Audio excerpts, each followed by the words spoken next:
Hello students, welcome back to my YouTube channel Cap of Education. Today we are going to discuss about objective question of Indian civilization and culture. So let's get started. आज हम लोग जो है Indian civilization and culture के सभी important objective question को देखने वाले हैं। मैं इसमें जितने भी ऑब्जेक्टिव क्वेश्चन बताऊंगा वो सभी आपके एग्जाम के पॉइंट ऑफ व्यू से बहुत ज़्यादा इंपॉर्टेंट है। तो चलिए स्टार्ट करते हैं और देखते हैं एक एक करके सभी क्वेश्चन को। यहाँ पर आप फोटो देख रहे हैं, ये फोटो किनका है? तो महात्मा गांधी का है ना। और इन्हीं के द्वारा इंडियन सिविलाइजेशन एंड कल्चर जो प्रोज हम लोग जिसका ऑब्जेक्टिव देखने वाले हैं वो लिखा गया है महात्मा गांधी के द्वारा। इनका जन्म हुआ था 1869 ईस्वी में और देहांत हुआ 1948 ईस्वी में। 1869 में इनका जन्म हुआ और 1948 में इनका देहांत हो गया। एक्चुअली में इनका जो है हत्या कर दिया गया था, है ना, हत्या कर दिया गया था। ये सारा हम लोग इंट्रोडक्शन पार्ट जो इंडियन सिविलाइजेशन एंड कल्चर का पढ़े थे उसमें समझे थे। जो भी लोग इसके एक्सप्लेनेशन को नहीं देखे हैं वो डिस्क्रिप्शन में आपको जो है इसके एक्सप्लेनेशन का वीडियो मिल जाएगा। आप वहाँ से जो वो वीडियो को देख लीजिएगा ताकि ऑब्जेक्टिव क्वेश्चन समझने में और ज़्यादा जो है आपको हेल्प मिले। और जो लोग भी जो है इस वीडियो को देखने के बाद इसके ऑब्जेक्टिव का पीडीएफ नोट्स चाहते हैं उनके लिए भी जो है पीडीएफ नोट्स भी बिल्कुल फ्री में जो है मैं दे रहा हूं। उसके लिए आपको करना ये होगा, टेलीग्राम का लिंक नीचे दिया हुआ है डिस्क्रिप्शन में, आप जो है वहां जाके कोई भी नोट्स जो मैं पढ़ाता हूं वो सभी का जो है पीडीएफ नोट्स आप बिल्कुल फ्री में वहां से डाउनलोड कर सकते हैं। तो चलिए स्टार्ट करते हैं अपने पहले क्वेश्चन से। हाँ, क्वेश्चन नंबर 1 है, एक minute. Indian civilization and culture has been written by, मतलब कि इंडियन सिविलाइजेशन एंड कल्चर किसके द्वारा लिखा गया है, ये क्वेश्चन है।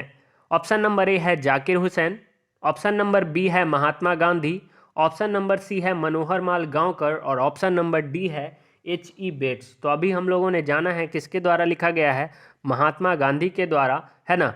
ऑप्शन नंबर बी इसका सही आंसर हो जाएगा।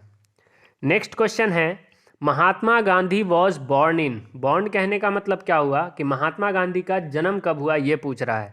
ऑप्शन नंबर ए है 2 अक्टूबर 1868 ईस्वी, ऑप्शन नंबर बी है 2 अक्टूबर 1855 ईस्वी, ऑप्शन नंबर सी है 2 अक्टूबर 1869 ईस्वी और ऑप्शन नंबर डी है 2 अक्टूबर 1870 ईस्वी।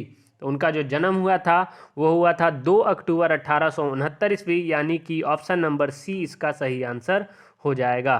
चलिए नेक्स्ट क्वेश्चन है, question number 3, Mahatma Gandhi was died in. Mahatma Gandhi was died in कहने का मतलब क्या हो गया कि महात्मा गांधी का देहांत कब हुआ था। तो ऑप्शन नंबर ए है 1950 ईस्वी, ऑप्शन नंबर बी है 1948 ईस्वी, ऑप्शन नंबर सी है 1988 ईस्वी और ऑप्शन नंबर डी है 1980 ईस्वी में। तो उनका जो देहांत हुआ था वो हुआ था ऑप्शन नंबर बी, यानी कि 1948 ईस्वी में महात्मा गांधी जो है उनका देहांत हो गया था। चलिए क्वेश्चन नंबर 4 है, Mahatma Gandhi used dash as chief weapons against the British rule in India. क्या क्वेश्चन कह रहा है? क्वेश्चन कह रहा है कि महात्मा गांधी यूज करते थे चीफ वेपन्स, मतलब एक मुख्य हथियार के रूप में, अगेंस्ट विरुद्ध में British rule in India. Bharat में जो ब्रिटिश का रूल था उसके खिलाफ उन्होंने जो हथियार का यूज किया वो कौन से हथियार का इन्होंने यूज किया, मतलब कि भारत को आज़ादी दिलाने के लिए उन्होंने कौन से हथियार का यूज किया, ये क्वेश्चन है। ऑप्शन नंबर ए है ट्रूथ एंड नॉन वायलेंस का, ऑप्शन नंबर बी है वायलेंस का, ऑप्शन नंबर सी है ट्रूथ एंड काइंडनेस का और ऑप्शन नंबर डी है ऑल।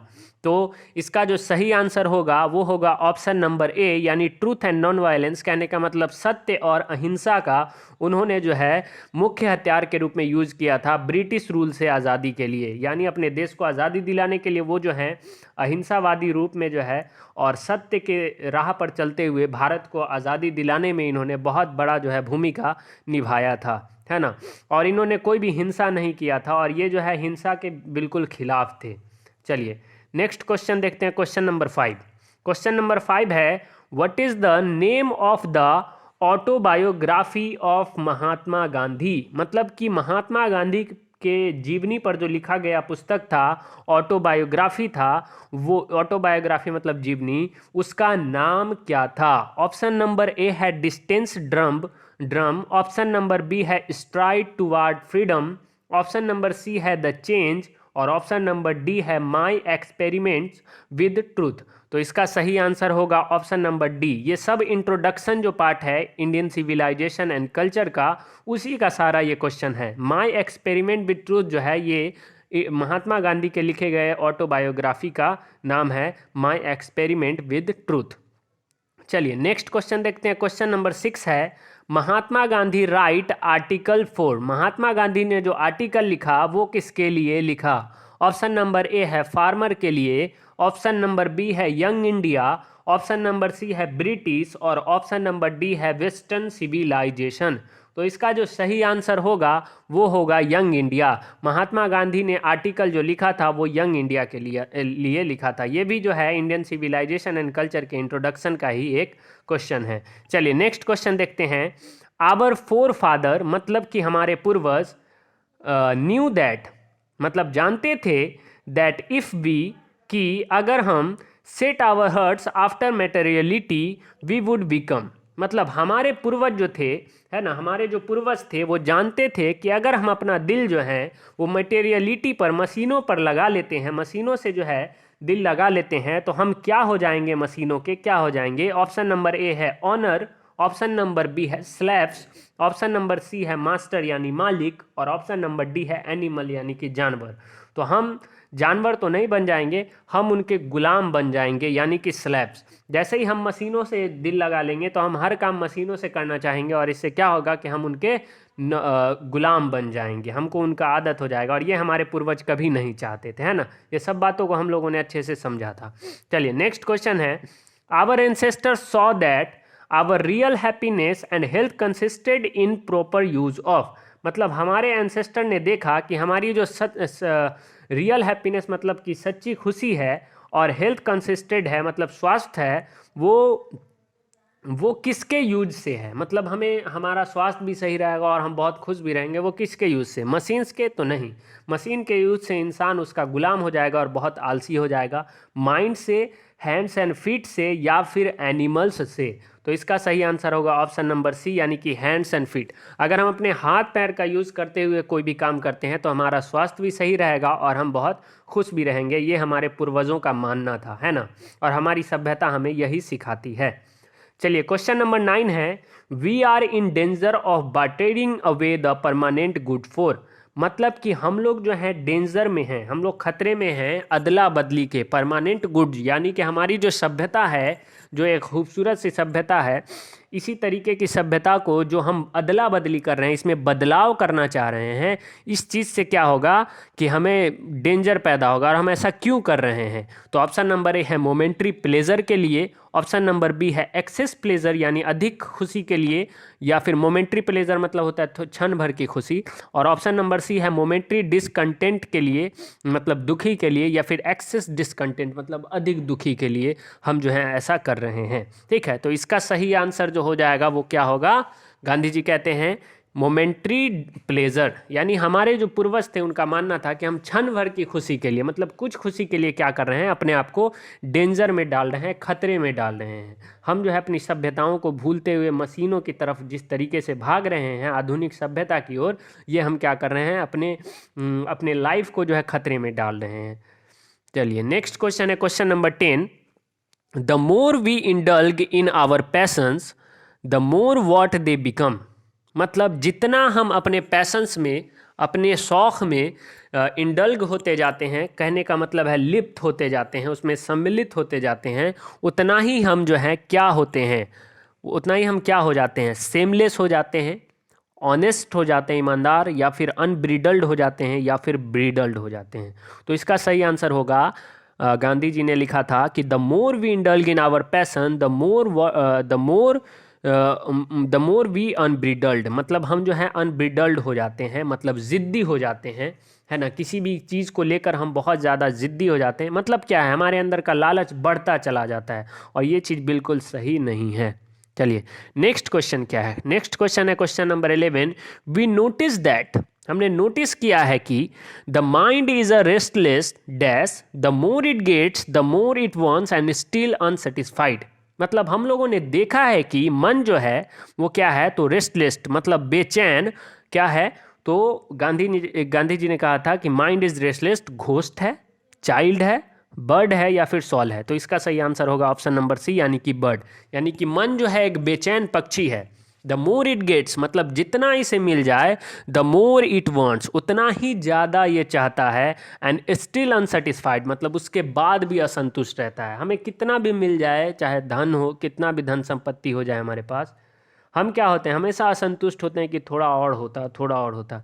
और ये चीज़ जो है क्या है, बहुत गलत है। इसी चीज़ को बताया है, एक बेचैन पक्षी बताया है। चलिए नेक्स्ट क्वेश्चन है question number 12। Mahatma Gandhi believes that, Mahatma Gandhi believe करते थे, the civilisation India has evolved, भारतीय सभ्यता की जो का जो विकास है वो, option number A is not to be beaten, option number B है is not to be win, option number C है is not to be chase, option number D है नन ऑफ दीज। तो इसका सही आंसर होगा कि भारतीय सभ्यता की जो विकास है वो is not to be beaten, मतलब उसे कोई हरा नहीं सकता, उसे कोई पीट नहीं सकता। पीटने कहने का मतलब कोई मात नहीं दे सकता। भारतीय सभ्यता एक बहुत ही खूबसूरत सभ्यता है और अभी तक अडिग है, और यही उसकी खूबसूरती है।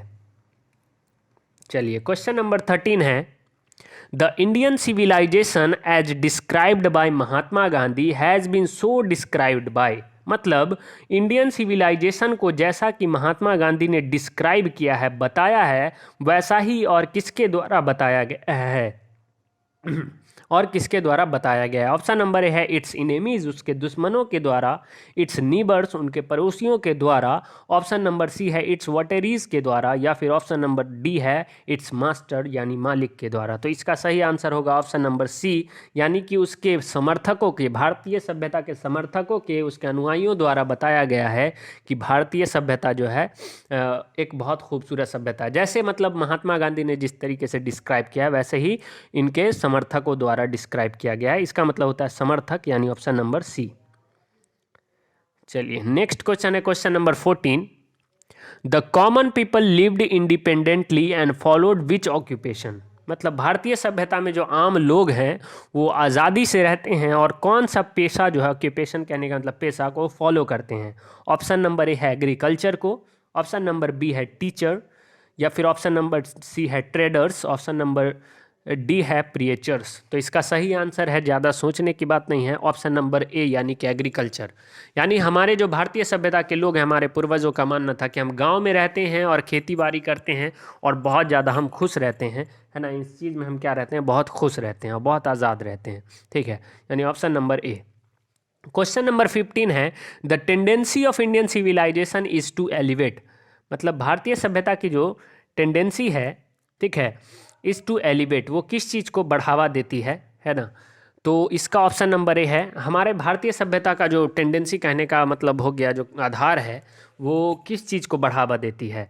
ऑप्शन नंबर ए है इमोरलिटी को, ऑप्शन नंबर बी है मॉरलिटी, ऑप्शन नंबर सी है यूनिटी, और ऑप्शन नंबर डी है डिसऑनेस्टी। तो इसका जो सही आंसर होगा वो होगा ऑप्शन नंबर बी यानी मॉरलिटी, ऑप्शन नंबर बी यानी कि मॉरलिटी कहने का मतलब हो गया नैतिकता को। हमारी सभ्यता नैतिकता को बढ़ावा देती है ना, नैतिकता को बढ़ावा देती है, याद रखिएगा। इन सब चीज़ों के बारे में हम लोगों ने पढ़ा था। चलिए नेक्स्ट क्वेश्चन है question number 16। The people of Europe, Europe के जो लोग हैं, learn their lesson from the writing of, उन्हें जो है अपना, वो जो है अपना सबक सीखते हैं किसके राइटिंग से, किसके लेख से, है ना। तो वो सबक सीखते हैं, ऑप्शन नंबर है ग्रीक एंड चाइना के, ऑप्शन नंबर बी है रोम एंड जापान के, ऑप्शन नंबर सी है चाइना एंड जापान के, और ऑप्शन नंबर डी है ग्रीक एंड रोम के। तो इसका सही आंसर होगा option number D. Gandhi ji कहते हैं कि यूरोप के जो लोग हैं वो सबक सीखते हैं ग्रीक और रोम के लेख से, है ना। चलिए क्वेश्चन नंबर 17 है, what does the Gujarati equivalent for civilization means, मतलब गुजराती समकक्ष से सभ्यता का मतलब क्या है? ऑप्शन नंबर ए है bad conduct, option number B है good conduct, option number C है बैड एंड गुड कंडक्ट, और ऑप्शन नंबर डी है ऑल। इसका सही आंसर होगा ऑप्शन नंबर बी, यानी कि गुजराती समकक्ष से, गुजराती इक्विवेलेंट से जो है सिविलाइजेशन का मतलब होता है गुड कंडक्ट, मतलब अच्छा आचरण। इंसान के अंदर का जो अच्छा आचरण होता है, अच्छा व्यवहार होता है, यही भारतीय सभ्यता हमें सिखाती है। क्वेश्चन नंबर 17 है, what does the Gujarati equivalent for civilization mean, sorry इसको तो हम लोगों ने देख लिया।